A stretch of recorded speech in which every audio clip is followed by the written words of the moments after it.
우리는 가계 기업 정부 중에 하나이거나 둘 이상이에요. 경제를 몰라서는 안 됩니다. 경제를 모르면 당하기 때문에 알아야 돼요. 경제를 모르고 투자하는 것은 눈을 감고 운전하는 것과 같다. 우리가 절대 눈을 감고 운전하는 일이 있어서는 안 된다.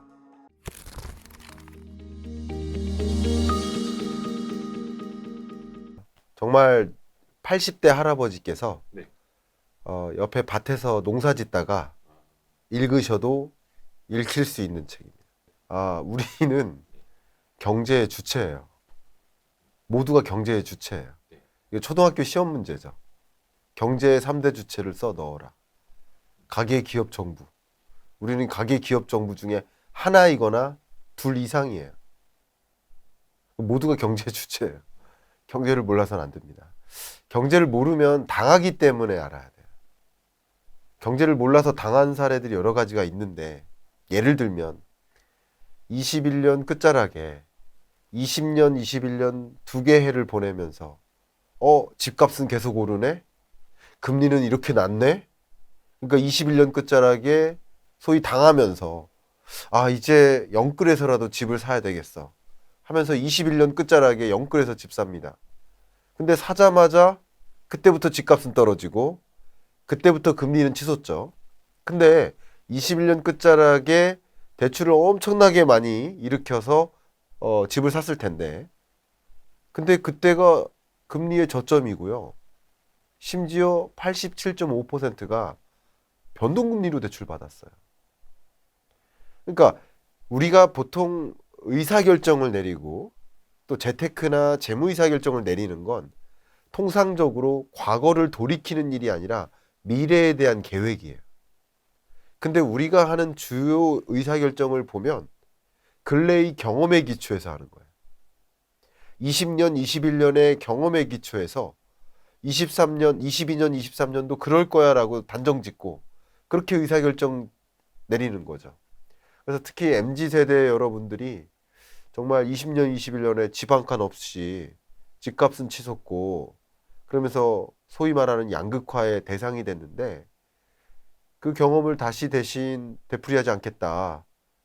영끌에서라도 집 사겠다 하면서 의사결정 내린 것이 경제의 향방 혹은 부동산 시장이 어떻게 되나, 돈의 움직임이 어떻게 되나. 그러니까 금리가 낮았을 때는 돈이 시장으로 유입되는 거예요. 금리가 올라가면서 자연스럽게 돈이 은행으로 쏠리는 거예요. 그러니까 부동산 팔고 주식 팔고 은행으로 돈이 모여지는 거예요. 그런 과정에서 돈의 이동을 보면 자연스럽게 자산 가치가 떨어지고 22년 한 해 자연스럽게 또 주가도 떨어지는 건데, 그냥 그 전체 돈의 흐름을 보지 않고 경제의 국면의 변화를 이해하지 않고 그냥 단편적으로 의사결정 내리는 거죠. 적어도 뭐 주식시장, 부동산 시장에 대한 뭐 전망이나 이런 것은 전문가마다 좀 달랐으니까 그건 좀 차치하고요.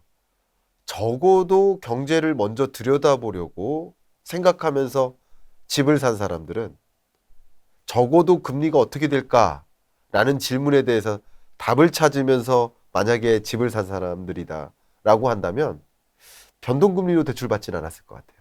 21년 끝자락에. 왜냐하면 그 누구도 빠짐없이 21년 끝자락부터 22년, 23년은 긴축의 시대다. 금리 인상기다. 라는 것을 이미 알고 있었고, 적어도 앞으로 금리가 어떻게 될까요? 라는 질문을 하면서 의사결정하셨다면 적어도 집을 사면서 대출을 꼈을지라도 변동금리로 받진 않았을 것이다. 그런 것을 보면 경제를 우리가 알아가면서 최대한 합리적인 의사결정을 내리는 데 있어서 도움이 될 수 있기 때문에, 그래서 우리는 거시경제라는 것을 알아야 된다 이렇게 생각합니다. 자기 개발에 있어서는 경제라는 게 빠져서는 안 됩니다. 그러니까 지금은 제가 사실 우리 Y스트리트에 나와서 경제를 반드시 알아야 됩니다라는 말씀을 드리는 것이 굉장히 송구하기도 합니다. 이미 경제에 관심이 있으신 분들이 많이 계시기 때문에. 어쩌면 우리 Y스트리트의 독자 여러분들이라면 경제를 알아야 된다, 경제를 모르면 아니다, 안 된다, 경제 모르는 사람하고는 말도 섞지 말자 라는 종류의 생각을 하고 계신 분들이라 생각을 해요. 그러니까 여러분들이 이제 사람들을 만나면서도 정말 경제적으로 얼마나 충분히 이 상황을 이해하고 있나, 그게 얼마나 중요한 것인가, 우리가 사람을 만나면서도 그걸 이해할 수 있겠는데, 지금 주신 질문은 다소 인문학적인 질문이에요. 왜냐하면 인문학적으로 생각해 보면 동물은 보통 혼자 태어나서 많은 관계를 형성하지 않고 또 땅속으로 들어가잖아요. 근데 인간의 특징은 뭡니까? 인간의 특징은 인간은 관계를 형성한다는 거예요. 너무나 잘 알다시피 그 사람 인자가 사람과 사람이 맞대어 기대고 있다. 관계적 동물이라는 거예요. 우리 인간만이. 근데 경제를 공부한다는 것은 심지어 그냥 내가 혼자 태어나서 혼자 죽는 게 아니라, 심지어 바이든이 인플레이션 감축법에 대해서 혹은 반도체 지원법에 대해서 어떤 식으로 의사결정을 또 추가적으로 조정해 주느냐에 따라서 그게 나의 호주머니에도 영향을 미치는구나. 바이든의 한마디가, 바이든의 생각이 나의 호주머니에도 영향을 미치는구나라는 관계를 찾아가는 일이에요. 바이든뿐만 아니라 뭐 제롬 파월 연준 의장이 지금 현재 금리를 인상할 것인지, 아니면 연준 의장이 혹은 연준 위원들이 미국 물가가 어떤 상황인지를 인지하는 그 정도에 따라서 금리를 추가적으로 인상하는지 여부가 결정되고, 물가에 대한 판단이 결국 그것이 나의 호주머니에 영향을 미쳐요. 그 관계를 정립해 나가는 것이 거시경제를 이해하는 일이 아니지 않나, 이런 생각을 해보고요. 그런 관점에서 여러분들이 인문학적으로 본다면 내가 이 세상과 우주 만물과 정말 머나먼 나라에 있는 하나의 작은 의사결정이 나와도 굉장한 밀접한 관계를 형성해 나가고 있구나라는 그 관계, 유기적 관계를 파악하는 그런 과정이지 않을까. 그게 경제를 이해하는 일이지 않을까. 이런 생각을 하고요. 그런 관점에서 가장 유명한 표현이 버터플라이 이펙트잖아요. 나비 효과. 나비 효과의 개념이 뭐냐면, 제가 여기 지금 우리 황소 여기 꼬리가 있는데, 황소 꼬리가 한번 딱 흔들려요. 요거 한번 흔들리는 것만으로도 지구 반대편에 태풍을 일으킬 수 있다. 이게 소위 말하는 버터플라이 이펙트잖아요. 그만큼 지구 먼 나라, 반대편에 있는 나라에서 어떤 일이 벌어졌을 때, 전쟁이 일어났을 때, 러시아 우크라이나 전쟁이 터지고 세계는 공포감이 터지고, 공포감이 급증하니까 투자자들이 돈을 옮기죠. 안전자산으로 옮기죠. 그러면서 안전자산 하면은 가장 대표적인 게 달러나 금이에요. 그러니까 전쟁이 터지자마자 초강달러가 나오고 금 가격이 치솟죠. 뭐 이런 현상들. 예를 들어서 실리콘밸리 뱅크가 파산하면 금융 불안감이 또 고조되니까 다시 강달러 현상이 나타나고 또 금 가격이 치솟고, 이런 거시경제의 여러 가지 나와 관련 없을 법한 일들이 벌어졌을 때 나와 직결되는 일이다라는 것, 관계를 규명해 나가는 것, 그게 인문학적인 관점에서는 경제학을 공부한다라는 것이라고 저는 보고 있거든요. 그런 관점에서 주신 질문처럼 뭐 인문학적으로도 경제를 좀 친숙하게 이해해 나가는 것은 굉장히 중요한 것 같다, 이런 생각을 해봅니다. 한 5, 6년 전인가? 2017년인가? 그때 처음 던졌던 문장이에요. 경제를 모르고 투자하는 것은 눈을 감고 운전하는 것과 같다. 그래서 그 이후에 제가 아마 한 10여 권의 책을 내왔는데, 매년 경제전망서를 내니까 그 5권을 포함해서 그 정도를 제가 발간해 왔는데, 어떤 책이든 상관없이 그 문장은 어디엔가 꼭 담았어요. 그러니까 우리가 절대 눈을 감고 운전하는 일이 있어서는 안 된다. 투자 의사결정이든 혹은 경영 의사결정이든 앞으로 경제가 어떻게 될까라는 것을 그림 그리고 의사결정을 해야 된다. 이 말씀을 뭐 제가 굳이 강조하지 않아도 잘 알고 계실 거라고 생각이 되고, 가장 대표적으로 2020년, 21년은 대세상승장이었잖아요. 주식이라는 것만 놓고 봤을 때. 이 대세상승장은 왜 왔을까요? 그 대세상승을 일으켰던 종목들이 다 잘해서 거시경제가 만들었잖아요. 완화적 통화정책, 완화의 시대였잖아요. 22년에 대세 하락장이 왔죠. 역시 그때 22년 전망서 낼 때 죄송한 표현이지만 22년 한 해는 주식 투자하는 해가 아닙니다.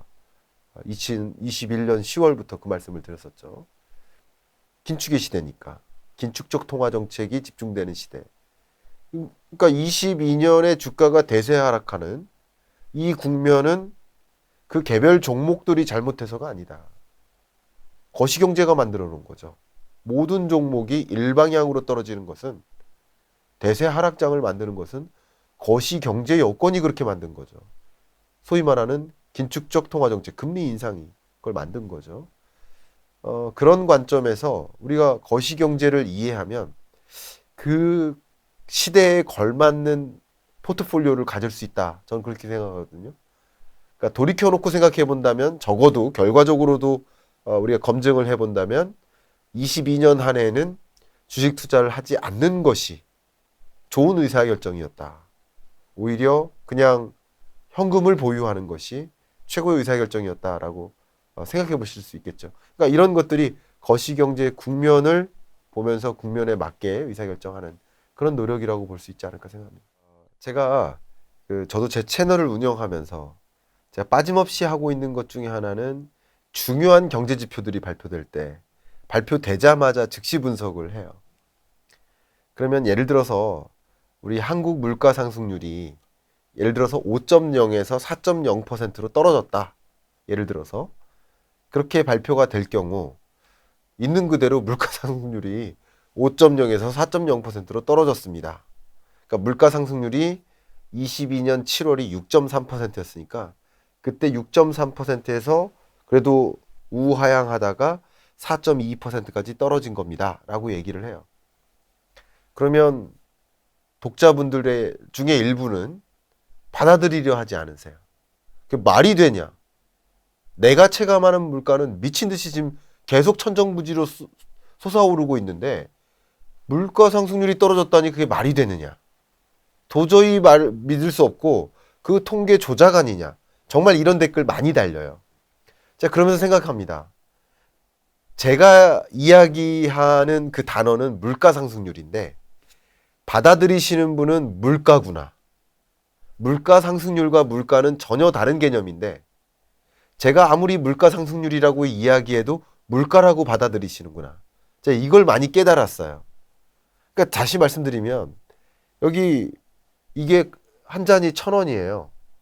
2,000원으로 올라요. 그리고 2,000원, 3,000원으로 올라요. 물가가 1,000원씩 올랐죠.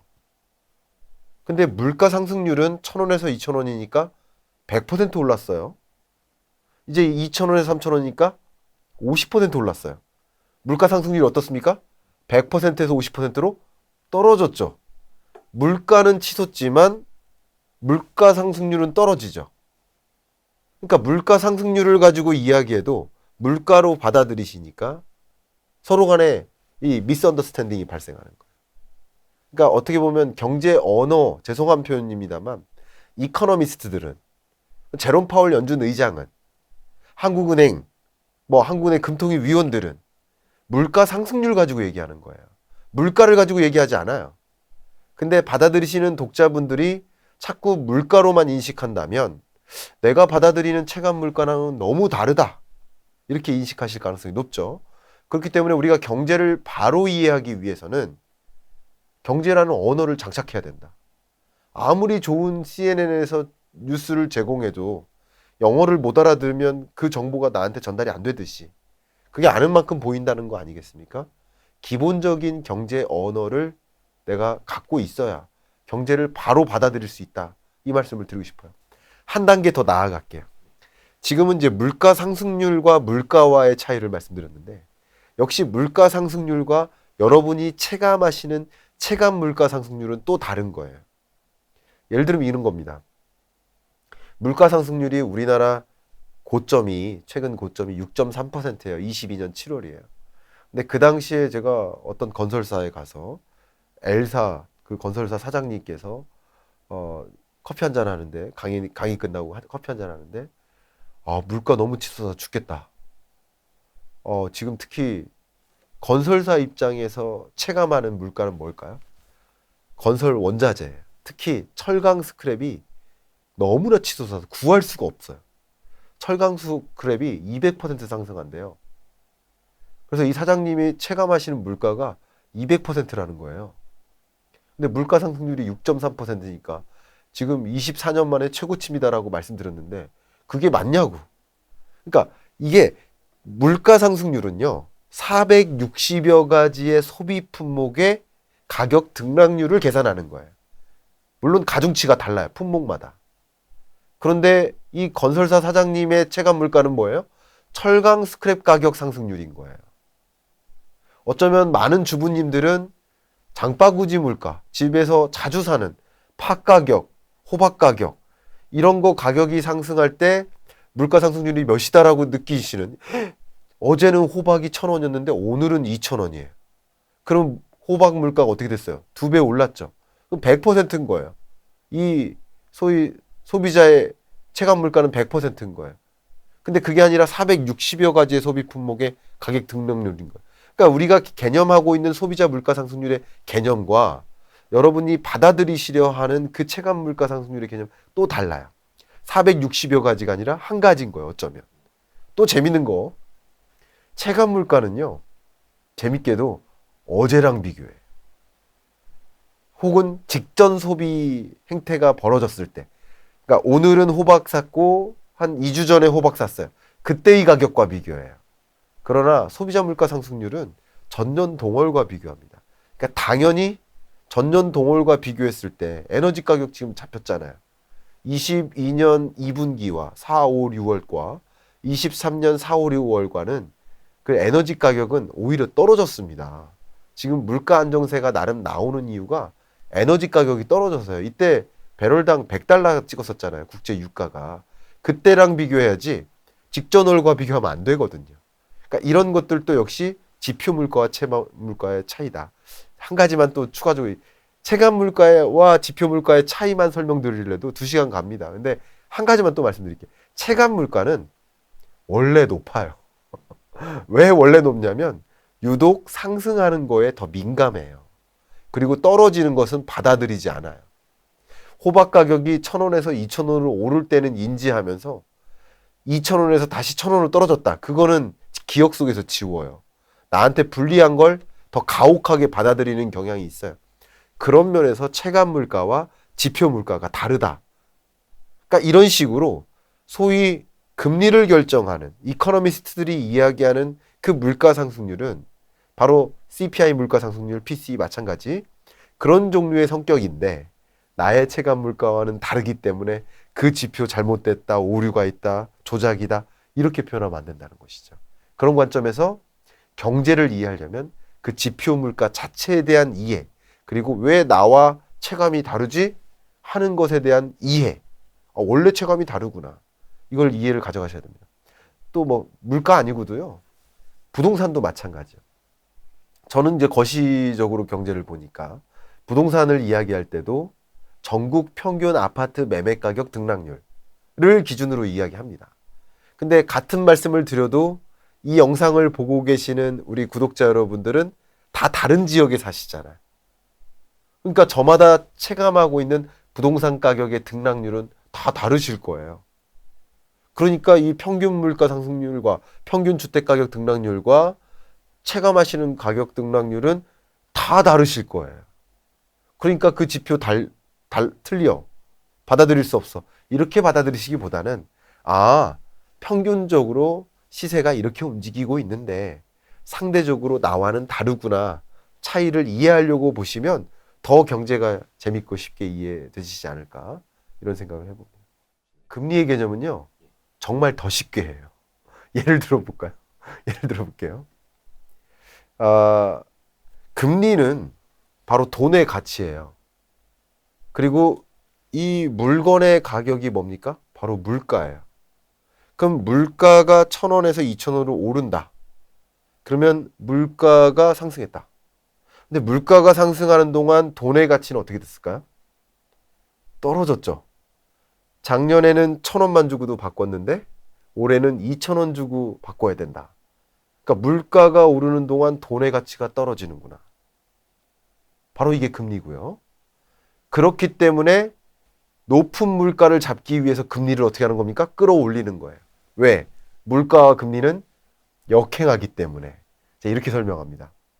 금리는 왜 인하할까? 이 얘기도 많이 하시는데 보통 예를 들어 이렇게 얘기해요. 우리 편집장님께 이렇게 질문 드려요. 제가 이렇게 방송하다가 만약에 탁 쓰러졌어요. 숨이 멈췄어요. 그러면 심폐소생술을 해주시겠습니까? 인공호흡도 해주시고. 그렇죠. 해야죠. 그러면 사람이 숨을 못 쉬고 멎었을 때 옆에서 인공적으로 숨을 쉬게 도와주는 게 바로 심폐소생술 인공호흡이잖아요. 자, 그럼 경제가 숨을 못 쉬면 어떻게 될까요? 경제가 숨 쉰다는 얘기는 자연스럽게 투자가 늘어나고, 투자가 늘어나니까 신사업 하잖아요. 그러니까 자연스럽게 일자리가 늘어나고, 일자리가 늘어나면 고용이 늘어나니까 소득 수준이 늘어나요. 소득 수준이 개선되니까 소비 수준이 늘겠죠. 소비 수준이 늘면 또 뭐 하고 싶어져요? 기업들이 더 투자하고 싶죠. 이게 뭡니까? 이게 경제의 선순환이에요. 근데 예를 들어 팬데믹 위기 같은 것이 닥쳐서 이 선순환이 깨져버려요. 경제가 숨을 못 쉬어요. 그럼 어떻게 됩니까? 인공호흡 해줘야죠. 이런 관점에서 경제가 숨이 멈췄을 때 인공호흡을 어떻게 합니까? 그게 금리 인하예요. 왜? 금리를 떨어뜨리면 기업들이 투자하려 하죠. 투자가 늘면 자연스럽게 일자리가 늘죠. 일자리가 늘면 자연스럽게 소득 수준이 개선되죠. 소득이 늘면 소비하고 싶어지죠. 선순환하게 만드는 거예요. 그 검증을 해본다면 2020년 팬데믹 위기 때도 금리를 급격하게 제로금리로 인하했었죠. 2008년 글로벌 금융위기 때도 미국은 정말 경제가 파탄되니까 금리를 제로금리로 끌어내렸었어요. 금리를 인하하는 것을 이렇게 인공호흡에 비유해서 설명합니다. 이 정도면 정말 우리 그 밭에서 농사 짓다 오셔서 책 읽으셔도 80대 어르신도 충분히 이해되시겠죠? 그렇게 설명드렸습니다. 환율은 바로 돈과 돈의 교환 비율이죠. 교환 비율에 해당되는 환율은 다시 말하면 돈과 어떤 특정 돈의 가격인 거예요. 다만 돈의 가격을 결정할 때 기준이 있겠죠. 그 기준을 달러로 세운 것뿐이에요. 그 가격은 모든 가격은 당연히 수요와 공급에 의해 결정돼요. 여러분의 연봉도 여러분에 대한 여러분 노동력에 대한 수요와 공급에 의해 결정될 거예요. 손흥민처럼 온리 원인 사람이 있어요. 근데 손흥민에 대한 수요는 넘쳐나요. 그러니까 당연히 연봉이 높을 수밖에 없어요. 근데 아무도 안 찾아요. 아무 직장에서도 나를 안 찾아요. 그러면 가장 저렴한 인건비의 노동력을 찾아갈 수밖에 없어요. 그러면 나의 노동력, 나의 연봉을 끌어올리려면 어떻게 됩니까? 나의 가치를 끌어올려야죠. 시장에서 원하는 역량을 개발해야죠. 그래서 모든 시장에서 원하는 나를 만들 때 그때 비로소 나는 연봉이 올라가는 거예요. 연봉을 찾아가는 게 아니라. 그러니까 모든 가격은 그렇게 결정돼요. 마찬가지입니다. 주가도 그 주식에 대한 수요와 공급에 의해 결정되고 국제 유가도 원유에 대한 수요와 공급에 의해 결정되고 당연히 오펙 플러스 회원국이 감산 합의하겠다라고 선언하는 것만으로도 국제 유가가 치솟죠. 수요 공급에 의해 결정돼요. 모든 것이 그렇습니다. 역시 환율도 그런 거예요. 소위 말하는 원달러 환율은 달러 대비 원화의 가치일 텐데 원달러 환율이 오르고 내리는 것은 상대적으로 원화에 대한 수요가 많느냐, 상대적으로 달러에 대한 수요가 더 많느냐가 결정져요. 근데 이 원화에 대한 수요는 원화에 대한 가치겠죠. 그리고 달러에 대한 수요는 달러의 가치일 거예요. 예를 들면 전쟁이 나버려요. 그럼 그 나라 돈의 가치는 어떻게 될까요? 0이 돼버려요. 그죠? 그 나라 돈은 의미가 없다라고 보는 거예요. 자, 그런 관점에서 각각의 돈, 그 나라 돈의 가치를 환산해야 되는데 아무 일이 없다라고 했을 때 그 나라의 펀더멘털 수준, 그 나라의 경제가 얼마나 탄탄한가, 건강한가 라는 것이 그 나라 돈의 가치를 결정지겠죠. 첫 번째. 그리고 두 번째는 바로 금리입니다. 앞에도 말씀드렸던 것처럼 금리는 바로 돈의 가치라고 했죠. 그럼 미국이 금리를 강하게 인상하면 미국 돈의 가치가 강해지는 거죠. 상대적으로 우리나라는 금리 인상을 더디해요. 그러면 자연스럽게 미국 돈에 대한 수요가 더 늘어날 수밖에 없고 달러를 투자하자.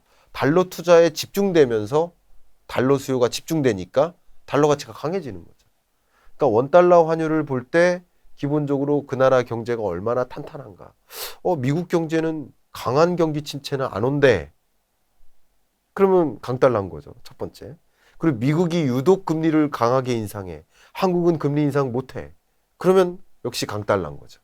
그런 식으로 그 나라 환율은 역시 금리나 펀더멘털이 결정진다. 그리고 한 가지 더 추가한다면 환율을 결정짓는 중요한 요소가 바로 공포입니다. 공포. 혹은 불확실성. 왜 그러냐면 다른 통화랑 좀 달리 유독 달러는 안전자산의 성격이 매우 강하기 때문에 예를 들어 팬데믹 위기가 닥쳐요. 그러면 강달러가 또 옵니다. 왜? 안전자산 선호 현상 때문에 달러 투자로 막 유입이 되는 거예요. 또 역시 전쟁이 터져요. 러시아 우크라이나 전쟁이 터져요. 그러면 또 역시 안전자산 선호 현상 달러 가치가 강해지죠. 이런 식으로 어떤 불확실성 요인이 갑자기 등장할 때 달러 가치가 강해지죠. 그래서 이 세 가지 기준을 가지고 여러분도 환율을 좀 판단하시는 것도 도움이 될 것 같고요. 특별한 변수가 없다면 이 변동성, 마지막 세 번째 변수는 고려하지 않는데, 근데 재밌게도 어떤 상황에도 불구하고 강한 변동성 요인이 등장한다.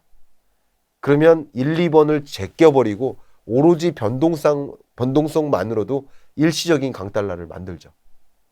결국 환율을 결정하는 이 3대의 요인을 가지고 환율을 판단하면 되지 않을까 이렇게 의견 드립니다. 제가 이미 지난 한 10월 정도에 22년 10월 정도에 23년 경제전망서 책이 나왔을 때 와이스트리트 출연해서 23년 연내 금리 인하 없습니다 말씀드렸고, 그거보다 약 한 5개월 정도 앞서서 긴축의 시대라는 책이 나왔을 때도 당분간 23년까지는 금리 인하 없습니다 라고 말씀드렸었어요. 금리 인하가 있을 수 있는 조건이 있는데 그 조건이 3개 정도 있는데 그건 이따가 기회가 되면 말씀드리도록 하겠고요. 금리 인하는 없다라고 저는 가정하고 있습니다. 역시 연준의 의사결정도 마찬가지고 연준뿐만 아니라 국제기구는 다 그렇게 보고 있어요. IMF도 OECD도 월드뱅크도 똑같은 기조를 가지고 있습니다. 23년 연내 금리 인하 없고 심지어 24년 1분기까지도 없다고 보고 있어요. IMF나 월드뱅크가. 실제 OECD도 마찬가지. 자, 왜 이렇게 보느냐 말씀드려 볼게요. 경제 입문서를 냈기 때문에 여러분들이 정말 쉽게 이해가게 말씀을 드려야 됩니다. 자, 여기 물이 반잔 남아 있는데 질문 한번 드려볼게요. 물이 반 남은 것을 보고 어떤 생각이 드세요? 물이 반밖에 없다. 반밖에 안 남았다. 저는 반이나 남았다. 근데 현상은 어때요? 똑같죠? 여기 물이 남아있는 양은 똑같아요. 다만 남아있는 물의 양을 놓고 인지하는 게 다른 거예요. 판단 기준이 다른 거예요. 자, 이게 무슨 말이냐? 물가 상승률이 미국을 기준으로 했을 때 22년 6월에 9.1%를 찍었고, 그리고 많이 떨어져서 지금 5.0%까지 떨어졌습니다. 그럼 이것을 보고 어떻게 생각하세요? 물가 많이 잡혔다. 물가 다 잡혔다. 이 정도면 다른 말로 금리 인상 필요 없다. 조금 더 나아가면 곧 금리 인하하겠다. 이렇게 받아들이는 거예요. 그러나 물가 상승률이 9.1에서 5.0%까지 떨어진 건 똑같지만 저는 이 떨어진 거에 주목하는 게 아니라 5.0%에서 연준이 목표하는 목표 물가 2%에 부합하려면 아직 많이 남았다에 주목하고 있는 거예요. 그러니까 5%에서 2%로 떨어지려면 아직도 23년 내내 시간이 필요한데 아직 목표 물가에 안 왔는데 금리를 인하한다? 이상한 일이라 생각하고, 첫 번째. 두 번째, 물가 상승률이 9.1에서 나름 5.0%까지 떨어진 건 사실입니다만 여기에 주요 부문별 기여도를 생각해 보면 좋아요. 제가 매월 이걸 계산하거든요. 근데 그 중에 일부가 식료품 물가예요. 그 다음 또 한 가지 일부가 에너지 물가예요. 그리고 이 두 가지를 제외한 걸 우리는 근원 물가라고 해요. 근원 물가는 기조적으로 물가가 잡혔느냐. 근데 근원 물가 상승률은 안 잡혔어요. 22년 6월이나 지금이나 똑같아요. 근원 물가가 안 잡혔어요. 기조적으로 물가가 잡히지 않은 상태고 지금 물가가 나름 잡히는 것 중에 크게 기여한 게 6.0에서 5.0으로 떨어진 데 기여한 게 바로 에너지 물가예요. 앞에 말씀드렸었던 것처럼 에너지 물가 상승률은 22년 4월 물가 상승률은 23년 4월 물가 상승률은 22년 4월 물가 상승률과 물가와 비교해야 되겠죠. 근데 22년 4, 5, 6월 달 이때의 국제 유가 기억하시죠? 100달러 찍었었어요. 그러니까 그때의 여러 에너지 물가랑 23년 에너지 물가랑 비교하면 에너지 물가의 기여는요 마이너스 기여예요. 엄청나게 물가를 떨어뜨리는 데 기여한 거예요. 근원 물가는 제자리에 있어. 오히려 올라갔어요. 이런 것을 생각해 보면 어쩌면 시장은 물가 상승률이 9.1에서 5.0까지 떨어진 거에 주목하고 연준은 혹은 주요 기관 혹은 연준 위원들은 아직 목표 물가에 부합하려면 멀었다에 주목하는 거고 또 시장은 물가 상승률 실적치에 주목하고 있지만 연준은 그런 물가에 집중하고 있는 거예요. 이런 식으로 바라보는 게 좀 다르다. 같은 현상을 놓고 본인들이 죄송하지만 보고 싶은 거에 집중하는 것이다. 특히 보고 싶은 게 뭘까요? 주식 투자자들 입장에서 또 IB 뱅크들 입장이 뭘까요? 빨리 자 이제 금리는 이슈가 아니야. 금리 다 잡혔어. 금리는 이제 물가 다 잡혔으니까 금리 인상 없어. 곧 금리 인하해. 라고 해야 시장은 그것에 기대를 걸고 주식 투자 투입이 더 늘어날 거 아닙니까? 그럼 주가가 올라갈 거 아닙니까? 거래가 활성화될 거 아닙니까? 그러니까 IB뱅크들은 그런 것을 더 유도하는 모습인 거고 시장은 그걸 믿는 거예요. 보고 싶은 것을 보는 거예요. 듣고 싶은 걸 듣는 거예요. 그러나 연준은 그렇지 않아요. 자, 다만 저는 22년에는 이 입장이 다르다는 것을 계속 강조해 왔는데 지금 23년 중반이 되어가는 과정에서는 다름을 이해하는 것도 중요하다라고 말씀드립니다. 이게 무슨 말이냐? 시장이 그렇게 설마 헛된 기대일지라도 시장이 헛된 기대를 갖는다 할지라도 그 헛된 기대감만으로도 주식시장에 돈은 유입되거든요. 그래서 주가는 반등하는 거예요. 그러니까 그렇기 때문에 여러분은 왜 그런 시장에 기대감이 형성되나라는 것을 보실 필요가 있고 실제 금리 인하는 없을 수도 있겠다라고 생각하는 것도 또 필요한 거죠. 둘 다 같이 고려할 필요가 있겠다라고 생각을 합니다. 특히 제가 이제 주가를 놓고 말씀드릴 때 22년 10월쯤부터 23년은 리세션이 온다. 경기 침체가 온다. 근데 이 경기 침체는 굉장히 특히 한국 경제의 경우에는 가혹하다. 이렇게 말씀을 드렸는데 대단히 죄송한 표현입니다만 또 경제 입문서를 가지고 와서 말씀드리기 때문에 강조하겠다면 경기 침체 온다고 1시간 동안 말씀을 드려요. 근데 그 영상을 보시고서는 경제 위기 온다고? 이렇게 받아들이세요. 경기 침체와 경제 위기는 다른데 경제 위기랑 경기 침체랑 같은 거로 받아들이시는 거예요. 경제 위기라는 단어는 지금 이 순간만 썼고 아마 경제 위기라는 단어는 앞에도 뒤에도 안 쓸 거예요. 그런데도 불구하고 경제 위기로 받아들이세요. 또 한 가지는 경기 침체 온다고 말씀드렸는데 심지어 작년에도 내내 말씀드렸던 게 22년 10월이 저점이다. 주식시장은 저점이다. 23년은 22년 10월보단 낫다. 경기 침체가 와도 금리의 고점으로부터 6개월 전에 선반영되기 때문에 주가는 22년 10월이 저점이다. 라고 그렇게 말씀을 드려왔는데도 경기 침체 온다는 것을 주가 침체 온다고 받아들이세요. 같은 메시지를 전달드려도 그 언어를 왜곡해서 받아들일 수 있어요. 그런 것들도 주의한다는 측면에서 경제 공부가 필요하지 않은 건가. 말 그대로 경제 itself죠. 경제 그 자체에 대한 공부. 그것의 필요성을 이 이야기하면서도 좀 전달해드리고 싶은 마음입니다.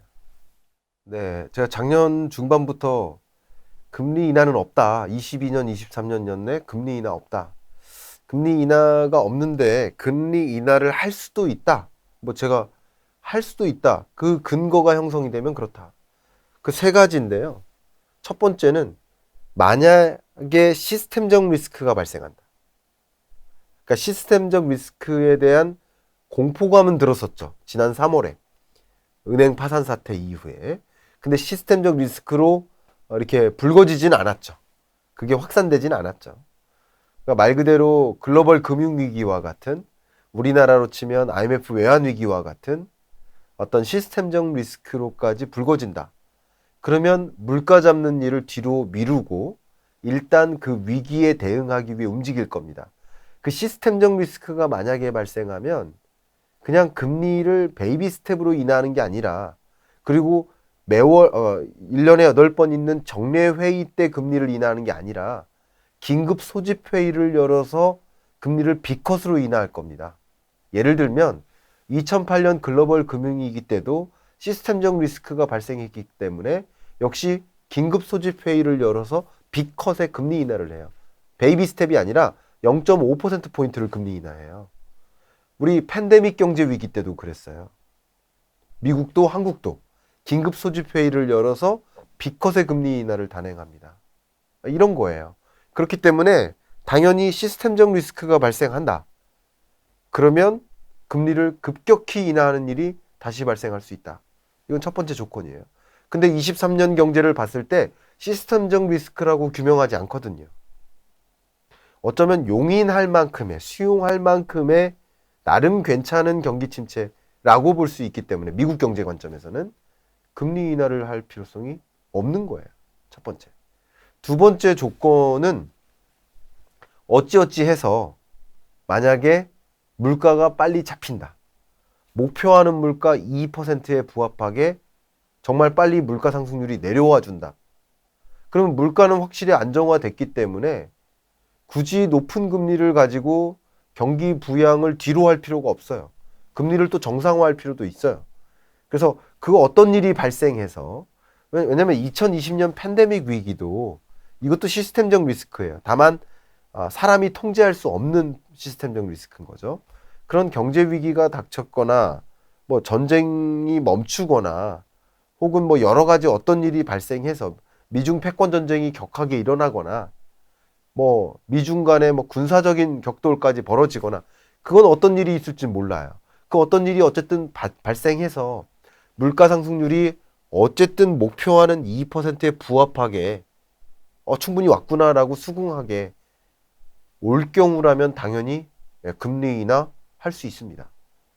그거는 목표에 해당되는 것을 이뤘기 때문에 당연히 금리 인하 할 거죠. 그러나 지금의 시나리오로 보면, 지금 23년 경제를 들여다보면 물가가 목표하는 수준으로까지 충분히 떨어졌다라고 판단하기는 어렵습니다. 23년 연내.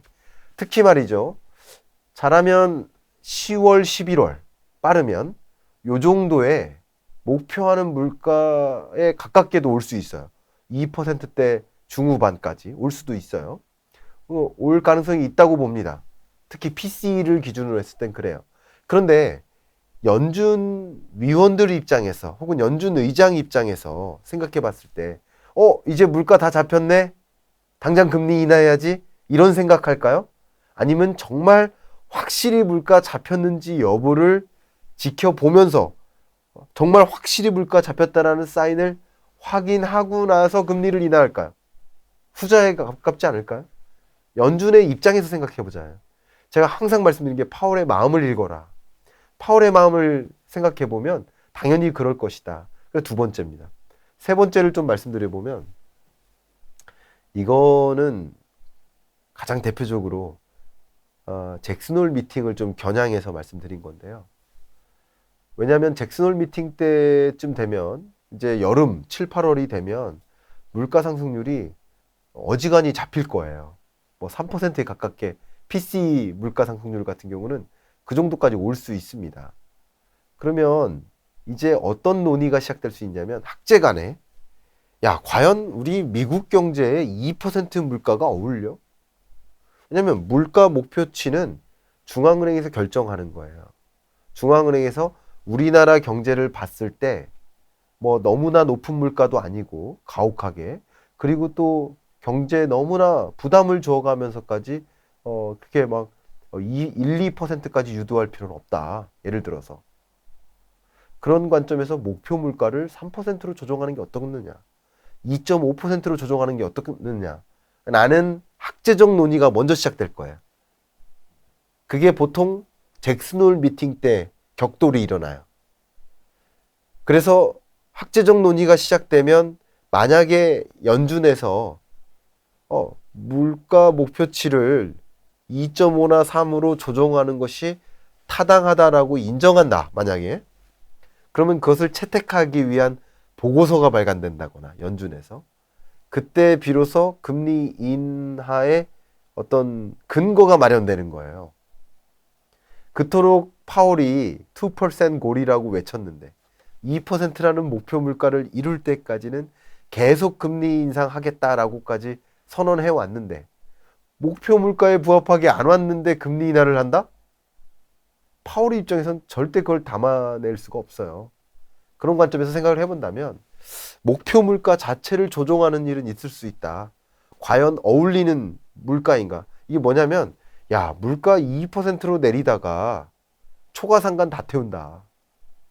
그냥 2.5%도 괜찮지 않느냐 라는 식으로 지금 현재 경제에 가장 다른 말로 말씀드리면 3% 목표 물가로 잡자라는 논의를 만약에 한다면 3%를 뉴노멀로 받아들이자 이런 거예요. 미국 경제에 어울리는 물가다 이게. 만약에 그렇게 될 경우라면 조금 수순을 거쳐서 네, 금리 인하를 단행할 수 있겠죠. 네, 뭐 이 얘기는 제가 이미 한 6개월 전부터 했었기 때문에 아실 만한 분들은 아시겠지만 이 조건이 형성된다면 뭐 금리 인하할 수 있겠지만 이런 조건이 형성되지 않는다면 금리 인하는 좀 어렵겠다. 이 말씀 좀 강조하겠습니다. 여전히 똑같습니다. 이거 그대로 똑같이 6개월 전에도 똑같이 얘기했어요. 그대로 똑같이. 작년에도 22년 10월이 저점이고 23년에는 그 저점을 뒤로 하고 반등은 하겠으나 그 반등세가 매우 뚜렷하긴 어려울 것이다. 이렇게 말씀드렸어요. 그러니까 굳이 따진다면 2,500~600선 박스권에 갇혀 있을 것이다. 이렇게 말씀드렸었던 거예요. 이 생각의 골자는 사실 똑같습니다. 네. 그 여러 가지 이유가 있겠지만 어쨌든 23년 중반부터는 이제 어떤 주안점, 포커스는 경기에 있어요. 경기가 제대로 굴러가는 거. 그러니까 경기가 어려워진다, 경기가 둔화된다, 경기가 침체된다라는 얘기는 간단한 말로 GDP 규모가 쪼그라든다라는 거예요. 정확히 말씀드리면 쪼그라든다기보다는 늘어난 GDP 규모가 늘어나는 속도가 둔화된다죠. 그죠? GDP 증가율로 보는 거니까. 근데 그렇다는 얘기는 GDP는 결국 총 부가가치 합이니까 이 GDP를 구성하는 각 기업들의 총 부가가치의 합이 쪼그라든다는 표현인 거죠. 맞죠? 그러면 기본적으로 기업들의 실적이 어떨까요? 좋지 못하겠다. 그래서 실제 기업 실적이 좋지 못하기 때문에 어쩌면 금리 인상 기조가 끝난다 하더라도 적극적으로 이 기업을 투자해야 되나 투심이 작동하지 않을 것이다 라는 것을 말씀드렸던 거죠. 그러니까 반도체 같은 경우도 영업이익이 뭐 정말 글로벌 금융위기 이후 처음으로 1조 밑으로 떨어지고 삼성전자 영업이익이 뭐 이런 것들을 보면서 정말 실적이 둔화되는구나라는 것을 여러분 느끼셨을 텐데요. 근데 실적이 둔화되지만 이게 저점 아니겠는가 하는 투심이 작동하면서 그래도 이제 주가가 반영은 되죠. 그러나 어쨌든 실적이 연거푸 안 좋고 2분기 실적도 안 좋을 것 같고 만약에 뭐 3분기에도 그렇게 좋지 않을 것 같아. 그리고 재고가 지금 정점 찍고 좀 해소되는 모습이긴 하지만 그렇다고 해서 반도체 가격이 드라마틱하게 반등하지 않을 것 같아. 이런 식으로 계속 이게 경기 침체의 국면의 모습을 보여주는 거잖아. 그런 것들이 더 실제 실적치로 나타날 때마다 투심이 작동되지 않아요. 주식시장에 돈이 드라마틱하게 유입되지 않아요. 그런 관점에서 2020년, 21년의 대세 상승장과는 많이 시장의 모습이 차이가 있다. 이렇게 말씀드리겠습니다. 기본적으로 반도체는 선행지표예요. 반도체는 왜 선행지표냐? 우리 반도체를 사지 않잖아요. 반도체가 들어가 있는 제품을 사잖아요. 그럼 오늘 만약에 스마트폰을 산다. 그럼 그 스마트폰 제조사는 반도체를 언제 조달할까요? 적어도 1년 전이에요. 그러니까 오늘 그 반도체를 샀어도 그 반도체에 대한 구매 조달은 1년 전이었을 거라는 거죠. 자, 그럼 그렇게 생각해 보면 스마트폰 소비는 지금 23년에 이루어지지만 그 반도체, 거기에 들어가는 반도체 소비는 반도체 수요라고 표현해 볼게요. 반도체 수요는 22년부터 떨어지는 거예요. 그러니까 다시 말하면 내구재 수요는 23년부터 떨어진다면 반도체 수요는 22년부터 떨어지는 거예요. 그래서 22년 초가 소위 반도체 실적, 기업 삼성전자나 SK하이닉스 실적의 정점이었죠. 근래 들어서 보면. 그러니까 항상 사이클이 먼저 들어가요. 마치 굳이 따지면 구리 같아요. 구리를 우리 경제학에서는 구리 박사님이라고 이렇게 호칭을 해요. 닥터 커플스 이렇게 붙인데 이 닉네임이 붙은 이유는 경제를 먼저 보여주는 선행지표 격이다 이렇게 표현해요. 왜냐하면 경제가 살아나면 구리가 안 들어가는 데가 없거든요. 가장 대표적으로 경제가 살아난다. 그만큼 건설 인프라가 많아진다. 그러면 건설 인프라에 이 구리선이 들어가거든요. 전기 인프라. 뭐 마치 그런 것처럼 경기가 꺼져간다. 그럼 구리 수요가 줄어든다. 구리 가격이 먼저 급등락하거든요. 구리 가격이 오르면 경제가 회복되겠네라는 것을 보여주는 선행지표. 왜냐하면 구리를 수요하는 수요처가 수요가 늘어날 때 혹은 공급 계약이 많아질 때 구리 수요가 늘어나니까 먼저 그런 거예요. 항상. 그러니까 이런 식으로 좀 생각을 해보면 23년의 경제가 본격적으로 어려운 구매, 22년이 어려운 게 아니라 23년이 어려워지는 거예요. 그리고 24년까지 어려워질지는 뭐 그 누구도 모르지만 지금으로서는 23년이 경기의 저점으로 보고 있어요. 지금으로서는. 23년 끝에 볼수록 조금 회복될 거로 보고 있어요. 자, 그럼 그렇게 생각해 보면 22년부터 반도체 수요가 줄었고 재고가 쌓였던 거예요. 그 23년 현재 재고가 거의 정점이에요. 256% 정도 정점이에요. 그러니까 재고가 이렇게 많이 쌓여 있으니까 가격이 떨어진 거예요. 근데 사이클상 이제 경기가 저점인 게 23년 중후반이라고 본다면 그러면 23년 중후반 이후에는 예를 들어서 23년 4분기에는 어떻게 보면 이 내구재 수요가 늘어나요. 그러면 이들이 반도체에 대한 수요를 다시 늘려나가는 시점은 또 23년 2분기라고 보시면 좋겠죠. 23년 끝 혹은 24년 초 이때쯤에 내구재 수요가 다시 늘어난다. 그러면 이 내구재를 생산하는 제조사들, 생산재를 생산하는 또 이런 제조사들은 반도체 수요를 먼저 일으키겠죠. 뭐 산업마다 다르겠지만 조달 계획을 1년 전에 하기도 하고 그러면 구매를 이제 신청할 거 아니에요. 구매팀에서. 그런 일들이 먼저 발생할 거라는 거죠. 그러면 반도체 산업의 어떤 일단 첫 번째 중요한 게 가격이니까 가격은 또 재고에 의해 결정되니까 재고의 정점은 23년 1분기였다. 그럼 23년 2분기부터는 재고는 어느 정도 소진될 것이다. 아파트 미분양이 줄어드는 것처럼 이렇게 줄어들 것이다. 이렇게 보고 있고요. 그럼 가격은 조금 안정세를 찾아 나갈 것이다. 이렇게 보고 있어요. 그리고 영업이익 같은 경우, 매출액 같은 경우도 23년 1, 2분기가 좀 저점일 가능성이 높죠. 자, 그럼 이런 것을 감안하고 우리 투자자들은 투자하기 때문에 당연히 이런 것들은 우리 지금 2분기 4월 끝 5월 초를 살아가고 있지만 우리가 최근에 맞이한 그 삼성전자의 실적은 1분기 실적이었던 거예요. 그러니까 이런 것들을 받아들고 투자 의사결정을 하기 때문에 이제 저점이겠구나. 사이클상. 그렇게 생각할 가능성이 높겠고요. 그런 관점에서 더군다나 뭐 감산하겠다라는 이 조치도 IMF 외환위기 이후 처음인데 실제 이 재고율을 제가 계산을 다 해봤어요. 근데 1997, 8년에 재고율이 지금의 2배 수준으로 높았었어요. 근데 IMF 외환 위기가 본격적으로 시작되기 전, 그 전에 재고율이 정점이었고요. IMF 외환 위기 이후에 재고율이 더 떨어집니다. 그러니까 반도체 사이클은 먼저 일어난다는 거예요. 그러니까 IMF 외환 위기 이후에 가전제품이 팔리겠습니까? 자동차가 팔리겠습니까? 안 팔린단 말이에요. 근데 이 내구재에 들어가는 그 반도체는 먼저 재고가 정점을 찍었다는 거죠.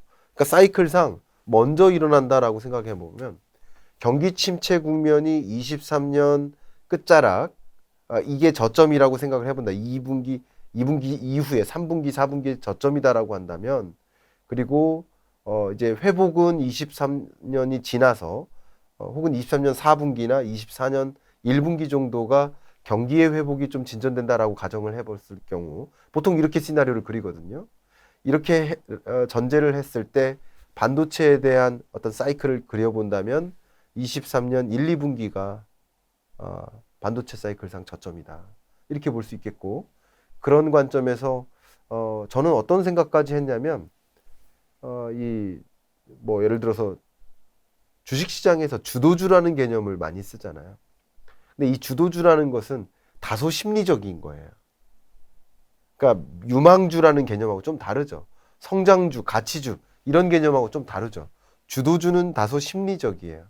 근데 22년 끝자락 23년 1, 2분기까지는 그 주도주가 저는 개인적으로 2차 전지였다고 생각해요. 근데 23년 2분기 정도부터는 그 주도주가 다시 반도체로 옮겨가지 않을까 이런 생각을 합니다. 개인적인 생각인 거. 주도주를 읽는 것은 굉장히 어렵습니다. 왜냐하면 그 주식시장에 가장 관심 있는 그 종목에 해당되기 때문에 속칭 유튜브에서 2차 전지를 주제로 같은 영상을 올렸을 때 같은 화자가 2차 전지를 주제로 썸네일을 올렸을 때랑 반도체를 주제로 썸네일을 올렸을 때 조회수는 다를 거야. 그만큼 주도주의 의미는 조회수랑 비슷해요. 근데 그 조회수랑 비슷한 그 주도주의 성격이, 왜냐면 심리이기 때문에 그게 좀 반도체로 옮겨갈 가능성이 있겠다라고 보고 있어요. 왜 그런지를 말씀드리면 23년 2분기가 이제 주식시장에 돈의 유입이 좀 일어나는 시점이에요. 왜냐하면 시중금리가 확실히 먼저 떨어지거든요. 기준금리는 안 떨어졌지만 시중금리가 먼저 떨어져요. 특히 주택담보대출금리가 가장 먼저 떨어지기 시작했어요. 22년 10월이 정점이었을 거예요. 왜냐하면 주택담보대출금리는 상대적으로 이 정부의 간섭에 통제를 받을 수 있어요. 그러니까 주택담보대출금리가 먼저 떨어지고요. 그리고 나머지 시중금리가 떨어지는 거예요. 근데 이렇게 떨어지는 과정에서 기준금리가 정점에 이르러서 더 이상 금리 인상 안 한다라는 확신이 들잖아요. 아마 23년 한 3분기 정도면 더 이상 금리 인상 안 해라는 확신을 갖게 될 거예요. 근데 그것으로부터 적어도 3개월에서 6개월 전에 금리 인상 안 하겠다라는 그 마인드, 혹은 금리 인하하겠다라는 그 기대감, 그것만으로도 주식시장에 돈은 유입될 수 있기 때문에 돈은 유입되는데, 신규로 돈이 유입될 때 2차 전지에 관심을 가져볼까 하는데 너무 비싸. 이미 너무 오른 거 아니야? 여기 이 지점에서 사봐야 얼마나 더 오를 수 있을까? 이런 종류의 생각을 갖고 계신 투자자들이 많이 있기 때문에 반도체 사이클을 읽고 반도체 좀 투자를 좀 진행하시는 분들이 많이 있을 것이다. 그래서 좀 주도주가 반도체로 옮겨가지 않을까 하는 생각까지도 갖고 있습니다.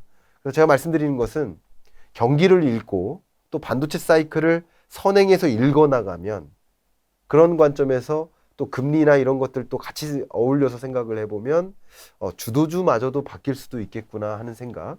제가 주가가 대세 상승 온다, 반도체주가 뭐 대세 상승할 것이다, 이렇게 말씀드리는 것은 아니고, 전반적인 주가는 어쨌든 이 22년 10월이 저점이고 23년에는 이 박스권에 갇힐 가능성이 높은데, 그래도 그나마 이 주가를 상승시킬 수 있는 그 모멘텀 역할을 하는 것, 그런 것들은 반도체가 되지 않을까 하는 생각을 갖고 있습니다.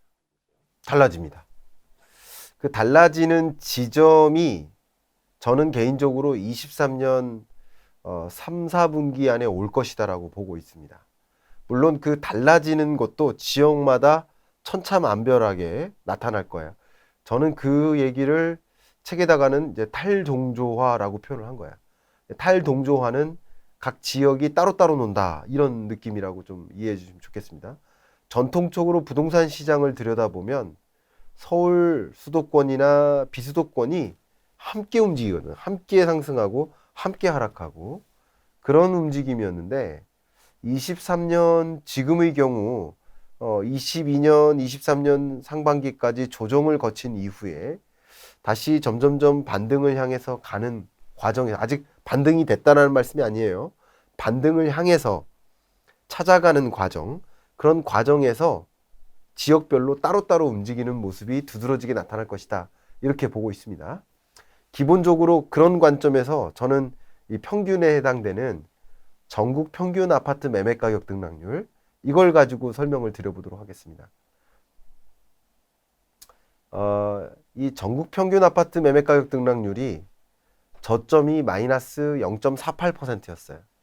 이 값은 지난주보다 얼마나 더 빠지나를 보여주는 지표이기 때문에 마이너스 0.48%는 말 그대로 지난주보다 0.5%나 빠지는 거예요.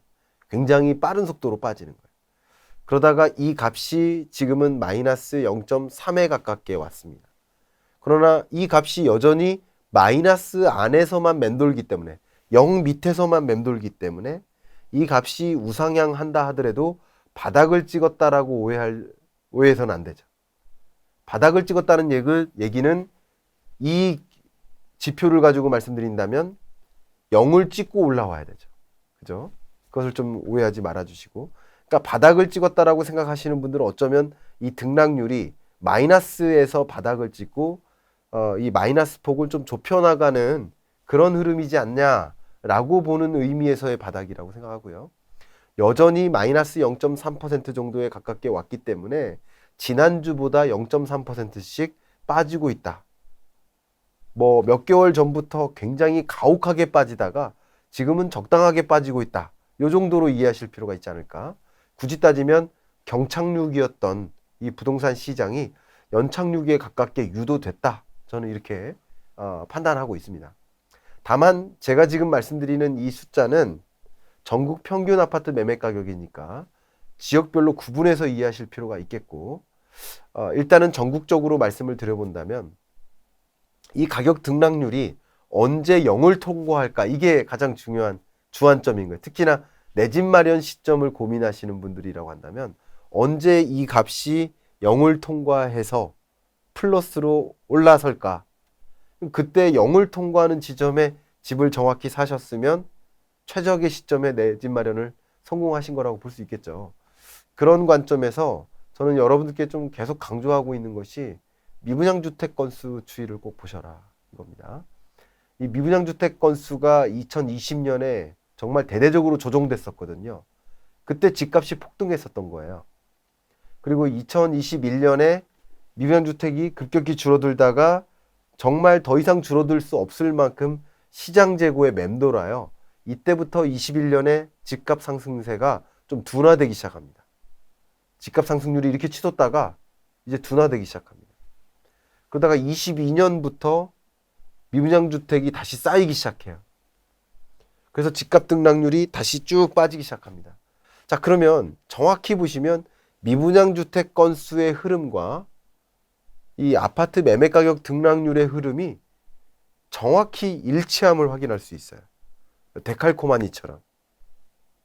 제가 무슨 말씀을 드리냐면 모든 가격은 수요와 공급에 의해 결정되고 주택 가격도 역시 주택 수요와 공급에 의해 결정되는데 미분양 주택이 계속 쌓인다는 얘기는 집값이 올라가기 어렵다는 것을 설명해 줘요. 근데 이 미분양 주택 건수도 75,000호, 75,000호를 찍다가 어제 발표됐었죠? 72,000호대로 떨어졌어요. 다만 이건 미분양 주택이고요. 준공 후 미분양 주택 건수는 여전히 늘고 있습니다. 그러니까 준공 후 미분양 주택은 말 그대로 길 가다가 저 아파트 다 건설 끝났는데 공실이 막 있는 그런 모습의 것이에요. 그러니까 심리적으로 더 자극을 해요. 그러니까 아직까지는 미분양 주택 건수로 봤을 때 완벽하게 의미 있는 수준으로 해소되진 않았다. 그러나 미분양주택 건수가 그래도 2개월, 3개월 연속으로 의미인 수준으로 떨어지거나 해소되거나 특히 준공후 미분양 건수가 이제 정점 찍고 떨어져 주거나 하는 모습을 보시면 그때쯤에는 매수의 시점이 왔을 것이다 라고 저는 판단을 하고 있습니다. 그 지점이 저는 개인적으로 3, 4분기라는 거죠. 이르면 3분기, 늦으면 4분기라는 것이죠. 근데 이런 현상은 또 한 가지 변수, 바로 금리와 맞물려서 움직일 거예요. 그래서 기준금리를 더 이상 인상하지 않는다. 그리고 조만간 인하할 것이다. 라는 기대감이 부풀어 오를 때 그때쯤에 미분양주택 건수가 급격히 해소될 겁니다. 그때쯤에 시중금리는 더 가파르게 떨어질 것이기 때문에 그래서 말씀드린다면 금리를 실제 인하하거나 기준금리를 혹은 기준금리 인하에 대한 기대감이 무성할 때 이게 첫 번째가 금리죠. 두 번째는 미분양주택 건수가 말 그대로 정점 찍고 2, 3개월 연속 충분한 수준으로 해소되는 것을 목격할 때 세 번째 기준은 앞에 말씀드렸던 이 가격 등락률이 마이너스에서 맴돌다가 점점점 마이너스 폭을 줄이다가 0에 가깝게 오죠. 0을 통과할 때 저는 이 세 가지 지표가 거의 비슷하게 맞물릴 거라고 보고 있어요. 저는 개인적으로 그렇게 판단하고 있습니다. 저는 이게 가장 과학적으로 부동산 시장에 접근하는 모습이지 않나라고 저는 생각하고 있습니다. 그러니까 여러분이 무조건적으로 제 의견에 동의하시라는 것이 아니라 제 생각에 동의한다. 그게 합리적이다. 라고 판단하신다면 그 세 가지 기준을 가지고 읽어보시면 어떨까 의견을 드립니다. 다만 이런 과정에서 두드러지는 특징은 서울이 유독 플러스로 제자리로 돌아올 가능성이 높다라고 말씀을 드리고 싶어요. 여러 가지 이유가 있습니다만 부동산 규제책도 일정 부분 부동산 매매 가격에 영향을 미쳤겠죠. 근데 부동산 규제를 대대적으로 단행한 지역이 어딥니까? 그게 서울이에요. 근데 지금의 규제 완화를 단행하는 지역은 또 어딥니까? 그게 또 서울이에요. 그럼 한번 생각해 보면 2020년, 21년에 집값이 가장 폭등한 지역은 역시 서울이고요. 22년에 집값이 정말 의미 있게까지 정말 두드러지게 떨어진 그 지역도 역시 서울이에요. 23년에 집값이 플러스로 반등하는 지역도 또 역시 서울인 거야. 등락이 심해요. 상대적으로 비수도권보다 수도권 지역의 경우 투자 대상으로 생각하는 경향이 강해요. 그러니까 등락률이 심한 거예요. 상대적으로 시골로 갈수록 지방으로 갈수록 투자의 대상이라기보다는 거주의 대상으로서 생각하는 경향이 강합니다. 그렇기 때문에 상대적으로 거주의 경향이 강한 그런 지역의 경우에는 등락이 상대적으로 덜한 거고요. 투자의 대상으로 접근하는 지역의 경우에는 등락이 큰 거예요. 그런 관점에서 22년에 조정도 서울이 많이 됐었고 또 23년에 다시 반등한다 해도 가장 먼저 반등하는 지역이 서울이 될 것이다. 그리고 규제도 그렇게 생각하시면 좋겠고 수요도 그런 겁니다. 그러니까 투자의 관점에서 서울을 보기 때문에 서울에 집을 사거나 하시는 그런 분들은 전국이라는 거죠. 그러나 비수도권의 지역의 경우에는 그 비수도권에 거주하는 목적으로 집을 구매하시는 경향성이 좀 더 물론 투자적인 목적도 있겠지만 상대적으로 그 비중이 낮다. 이렇게 시장을 좀 구분해 보신다면 이 반등세가 가장 먼저 나타나는 지역이 서울이 될 것이고 그래서 서울의 경우 아직도 마이너스입니다. 아직 지난주보다 떨어지고 있습니다. 제가 확인했어요.